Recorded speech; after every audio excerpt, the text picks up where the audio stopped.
The subject of this presentation is the grammaticalization of the definite article in Armenian. Proto-Indo-European is thought to have lacked the definite article, with those found in daughter languages resulting from separate developments from demonstrative elements. Classical Armenian developed an unusual system that we can see here, where there's an enclitic article with a three-way deictic distinction that corresponds to the system of demonstratives, and Vaux proposes that this represents a sort of intermediate development in grammaticalization between demonstratives and definite articles.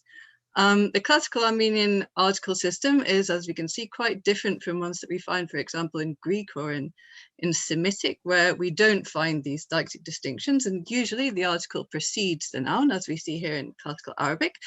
So anyway, yes, this is the classical Armenian article system, and here we have classical Arabic. We can see that it precedes the noun. Interestingly, out of all the Semitic languages, classical Aramaic has an enclitic article, and this was the main language used in writing by Armenians before the invention of the Armenian alphabet. And it seems like the presence of an enclitic article is actually found quite common throughout the languages of this area. It's also found in Hurrian and Urartian, although, which are also languages which pre-classical Armenian was presumably in contact. Although there are some differences, we see that the case endings follow the article here, unlike in Armenian, and there isn't the deictic distinction that we find in Armenian. Also, as I'm sure many people will know, the enclitic article is characteristic of many of the Balkan languages, and in some cases we find sort of forms which are quite frequently similar to Armenian, as in some South Slavic dialects where we have the three-way deictic distinction. We have domus, domet, domen, but apparently this is a completely internal, predictable development of South Slavic, and it's just essentially a coincidence.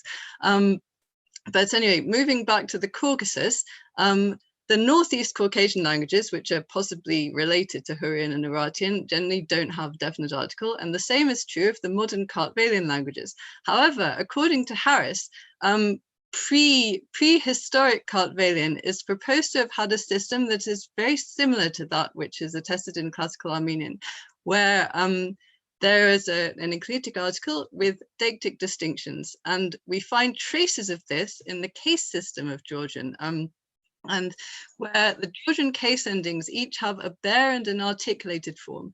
And the little extra part on the articulated forms, according to Harris, is actually a sort of relic of the old definite article.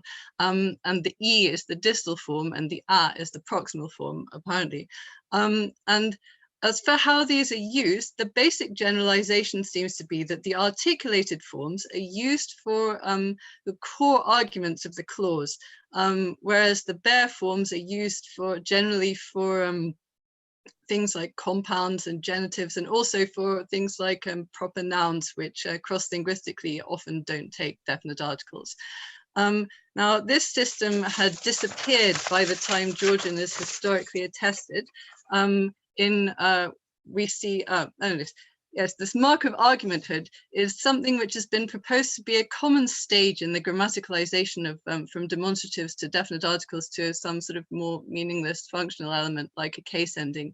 And it seems that we see that in the history of the Kartvelian languages. And now, yes, as I said, by the time Georgian is historically attested, this has sort of gone out of use, these articles, and it has gone right through to stage 4, where it becomes just a sort of marker of case. Old Georgian has a system of a three-way deictic distinction of demonstratives, which are very similar to what we find in classical Armenian. They can precede or they can follow the noun, just like their classical Armenian equivalents. And then in Old Georgian, history apparently repeats itself, where we find the form of the demonstrative that follows the noun becoming a definite article. So we have Igikatsi is that man, but Katsi Igi is the man. So what we end up with is a system that corresponds very closely to that we find in classical Armenian that we see here. But this dies out by round about the 12th century, unlike in classical Armenian, where actually this system does sort of modifies itself, but Georgian loses its definite article. But before it loses its definite article, apparently the article becomes a marker of specificity, according to Harris. So we have it used in cases like this for specific indefinites, navsamas, into a certain boat. And this also corresponds this stage that has been proposed in the original proposal for the grammaticalizations of process or hierarchy from demonstratives through definite articles to some sort of functional nominal marker. The stage 3 of Greenberg's proposal is specific article, and this is what Harris proposed happened to the definite article in Georgian before it died out. It's also been proposed that the modern Armenian definite article, which is derived from the distal form of the classical Armenian article, has also proceeded further in the stage of grammaticalization than just definite article. Michel Ziegler proposes that it is in fact a marker of specificity rather than definiteness, because it used it's obligatory with genitives and partitives, even if they're not grammatically definite. So we can see in this A, this is Western Armenian she uses. This is definite, we have it here, but it's semantically indefinite, it's a specific indefinite, a church's roof, but we have the definite article, it's obligatory here. And the same is true of partitives.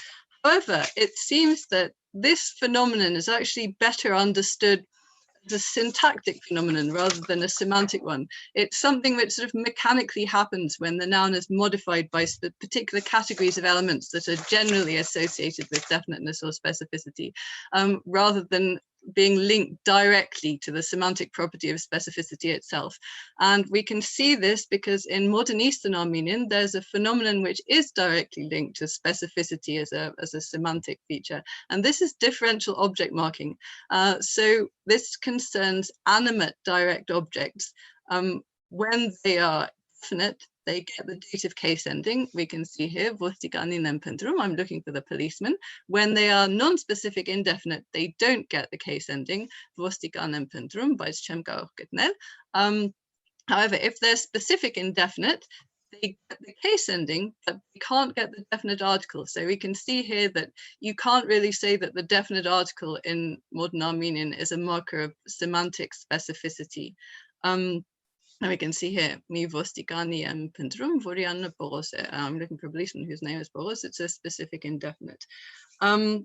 So we can't really say that the article has proceeded through the stage of becoming a specific article, though there are cases in modern Armenian where it appears to have proceeded as far as stage 4, being a semantically completely meaningless sort of noun, what Greenberg describes as a noun marker. You could fit this into this category. It's just a marker of nominalization in cases such as this. If you've decided to buy a car, it'll be better to buy a new one. And this is when nouns or not adjectives or numerals or other things which aren't nouns are used as nouns simply as a marker of nominal status.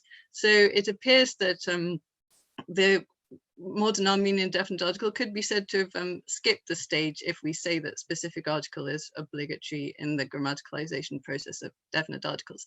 However, there is some evidence that if we look at the first proposal, which was from Doran and Khan, the first hierarchy, where stage 3 wasn't specific article, but rather marker of argument status, there is some evidence from Armenian that something like this is taking place. If we look at modern standard Eastern Armenian, the definite article effectively can only be used with cases which are associated with core arguments of the clause, namely nominative and dative.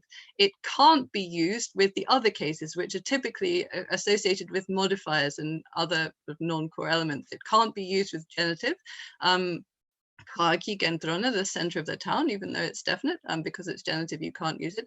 And also it can't be used in standard Eastern Armenian with ablative, instrumental, or locative, which are also often generally associated with sort of non-core elements of the clause, adverbials and non-core arguments. There is evidence, so we can see here that this is quite intriguingly parallel with what seems to have happened in the history of the Kartvelian languages. Of course, it's not really possible to say whether this is actually due to language contact and which way round the contact would be, or whether it's just due to universal grammaticalization processes. But we can see that the history of the definite article in Armenian presents us with data which are interesting from several points of view, both from this language contact point of view, from areal linguistics, and also from typology more generally, where we can see that there are multiple paths possible in the grammaticalization of the definite article, which include both specificity marker and marker of argument status, but not necessarily both. So thank you very much.